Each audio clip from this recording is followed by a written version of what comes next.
고부 갈등으로 인해 잠 못 이루는 날들이 있으신가요? 혹은 당신의 진심이 전혀 전달되지 않아 마음속에 억울함이 쌓여본 적은 없으신가요?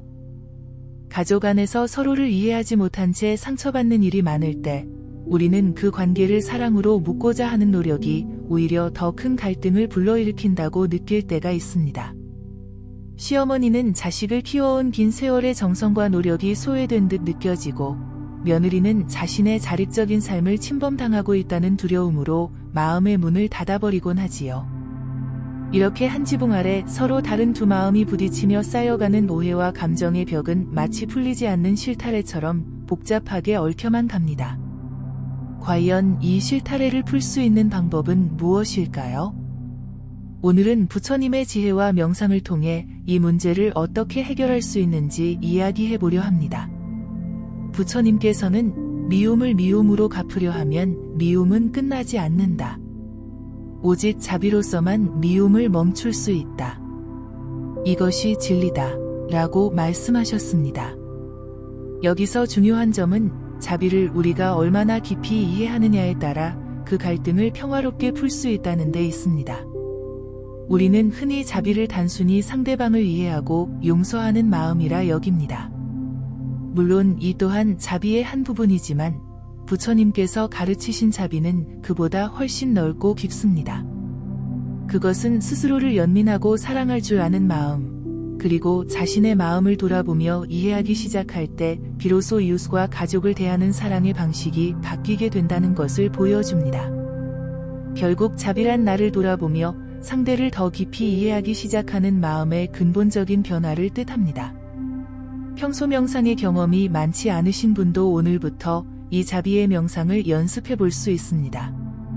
이 명상은 눈을 감고 앉아 스스로에게 그동안 쌓인 고부 갈등의 기억들을 떠올리고 그것이 어떤 감정을 일으키는지 한 걸음 물러서서 객관적으로 바라보는 데서 시작됩니다. 눈을 감고 조용히 호흡을 고르면서 당신 안에 제일 먼저 떠오르는 감정을 떠올려 보세요. 나는 섭섭함을 느꼈다. 또는 나는 이해받지 못해 화가 났다. 와 같은 단순한 문장들을 속으로 천천히 되뇌어주는 것도 도움이 됩니다. 여기서 중요한 점은 감정을 억누르거나 부정하려 하지 말고 있는 그대로 바라봐야 한다는 것입니다. 부처님께서는 고요한 연못의 비유를 통해 진정한 평화에 도달하기 위해선 마음속 혼탁한 감정들이 자연스럽게 가라앉는 것을 기다려야 한다고 가르치셨습니다. 숨을 내쉬며 그러한 감정들을 손으로 잡아 가라앉히듯 마음속 깊은 곳에 천천히 두어보세요. 다음으로 한번 며느리 혹은 시어머니의 입장에서 그 상황을 바라보려고 노력해보세요. 내가 상대라면 어떤 마음으로 그 말을 했고 어떤 감정으로 그 행동을 취했을까 상상해보는 것입니다.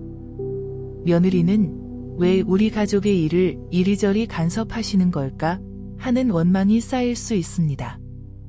그러나 한편으로 시어머니는 이제는 내가 이 가정에서 필요 없는 사람이 되어버린 걸까 하는 외로움 속에서 나오는 과잉 걱정일지도 모릅니다. 반대로 시어머니는 왜 내 말을 저렇게까지 무시하는 걸까 하고 섭섭함을 느낄 수 있지만 며느리는 독립적인 가정을 꾸리기 위해 조금 자유가 필요해요 라고 외칠 수도 있는 것입니다. 서로의 관점에서 마음을 읽어보는 이 명상의 순간이야말로 갈등 속 진짜 문제를 비추는 거울 같은 역할을 합니다. 또한 명상은 우리가 평소 똑바로 마주하기 힘든 불편한 감정을 다룰 수 있는 용기를 심어줍니다. 우리가 억누르고 외면하던 감정들은 명상을 통해 다시 표면 위로 떠오를 수 있으며 이는 치유의 여정에서 필수적인 과정입니다.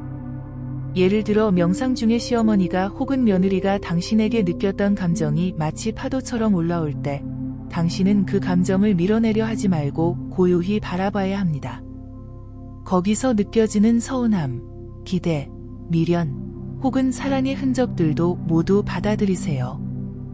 이것이 나와 상대가 함께 느낀 진짜 감정이구나 라고 인정하는 순간 그 감정은 더 이상 당신을 묶어두지 않고 점차 자유로워지게 될 것입니다.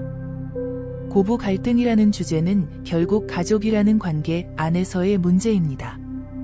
부처님께서는 모든 존재를 나 자신처럼 사랑하라 라는 진리를 통해 우리에게 가장 가까운 사람, 가족을 먼저 이해하고 보듬는 것이야말로 자비의 시작이라고 알려주셨습니다. 누군가를 미워하거나 원망하는 마음은 결국 그 상대뿐 아니라 스스로의 마음에도 독이 되기 마련입니다. 어쩌면 당신이 명상을 통해 시어머니에게 혹은 며느리에게 작은 변화된 마음을 보일 때 그들도 이를 알아채고 자연스럽게 마음을 열기 시작할 것입니다. 다시 한번 말하지만 여기서 중요한 것은 작은 시도입니다. 우리는 관계를 한꺼번에 바꿀 수 없습니다. 명상은 한 번에 모든 고통을 치유하는 마법이 아닙니다. 작은 노력과 반복적인 연습, 그리고 꾸준히 상대를 이해하려는 마음가짐이 필요합니다. 예를 들어 명상 후 시도해 볼 수 있는 작은 행동으로 진심을 담은 감사와 칭찬도 좋습니다. 어머니, 맛있는 반찬 준비해 주셔서 정말 감사해요. 며느라, 내가 미처 잘 알지 못했던 부분들을 내가 열심히 해주고 있었구나. 고맙다. 같은 말 한마디가 오랜 갈등에서도 단단히 닫혀있던 마음의 문을 여는 계기가 될 수 있습니다. 마지막으로 명상이 결국 우리에게 가르치는 것은 이 모든 것이 일시적임을 깨닫는 마음입니다. 고부 갈등 또한 순간의 불편함이며 영원하지 않습니다. 이 시간은 지나가고 결국 남는 것은 우리가 서로에게 베풀었던 자비와 애정일 것입니다. 그러니 오늘부터라도 고요히 앉아 자신의 마음을 지켜보고 서서히 상대를 이해하려는 명상을 시작해 보시기 바랍니다. 가족 간의 갈등은 결코 풀리지 않는 고통이 아닙니다. 그것은 오히려 우리 생이 끝나는 그날까지 인간관계를 통해 배우고 성장할 수 있는 소중한 기회일지도 모릅니다. 오늘도 여러분과 함께 이 평화로운 연습과 나눔의 자리에 함께 할 수 있어 감사합니다. 여러분의 마음속 고통과 불편함이 오늘의 이야기를 통해 조금이나마 치유되었기를 바랍니다. 오늘도 함께 해주셔서 감사합니다. 여러분의 하루가 평온하고 행복하기를 바라며 이 영상이 마음에 드셨다면 구독과 좋아요로 부처님께 공양하시고 소망하시는 일을 댓글로 남겨주세요. 이런 좋은 글은 주변 사람들과도 함께 나누어 주세요. 다음 영상에서 더 많은 부처님의 지혜를 나누겠습니다. 감사합니다.